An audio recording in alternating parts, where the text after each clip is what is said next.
Episode 2. Episode 2. Marine animals, adapting in a world changing faster than the currents. What if the ocean was the first to change, but the last we truly noticed? What if marine animals had already begun adapting while we were still debating the causes? Oceans cover more than 70% of the planet, yet we see them as distant, mysterious, silent. But that silence is deceptive. In the depths, where light does not reach and human noise fades, profound transformations are underway.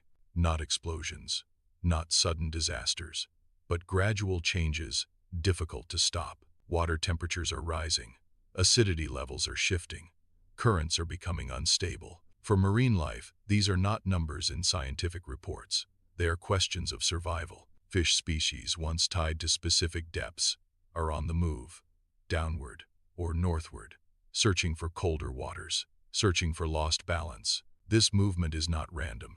It is a precise biological response, because a single degree can mean the difference between reproduction and extinction. Some species have changed their living depths. Creatures once near the surface now dive deeper, not to escape, but to adapt. Yet the depths bring new risks: higher pressure, less oxygen, different predators. Coral reefs, among the most sensitive ecosystems, are facing a severe test. When temperatures rise, corals expel the algae living within them. They turn white, visually lifeless. Yet some reefs have not vanished. They have changed partners: heat-tolerant algae, less efficient, but enough to keep the coral alive. Not prosperity, survival. Whales, the gentle giants, have altered their migration routes. Paths followed for hundreds of years are no longer viable.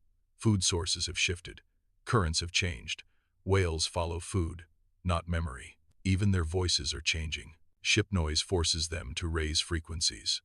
Communication becomes harder, breeding less predictable. And yet, they continue. Octopuses, among the most intelligent marine animals, display remarkable adaptation. Faster color changes, learning to open tools, choosing safer shelters. Intelligence without technology, yet highly effective. But adaptation comes at a cost. When fish move, fishing patterns collapse. Regions once abundant become empty. Nations dependent on the sea face economic shock, not from resource loss, but from relocation. Humans try to catch up. New fishing laws, protected zones, international negotiations. But the ocean does not wait for agreements. Interestingly, some species thrive. Creatures once rare are becoming common, not because they are better, but because they are more flexible. Here arises the unsettling question: are we witnessing a marine collapse, or a redistribution of ecological power? The ocean rarely collapses. It adapts. It reorganizes itself, but not necessarily in ways that serve humanity. Ships will sail, ports will remain, but fish may not be where we expect, and the balance that built our economies may not return. The ocean teaches a harsh lesson. Those who adapt survive. Those who wait for things to return to the past fall behind. What if marine animals have already moved past the shock phase, while we are still trying to understand what is happening? In the next episode, we explore creatures living on the edge, between water and land, between stability and risk. Amphibious animals, and how they are often the first to sense change and the first to pay the price. Share your thoughts in the comments.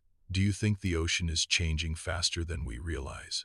And don't forget to subscribe to the channel to follow the rest of the series and discover more deep, thought-provoking episodes about nature and a world reshaping itself in silence.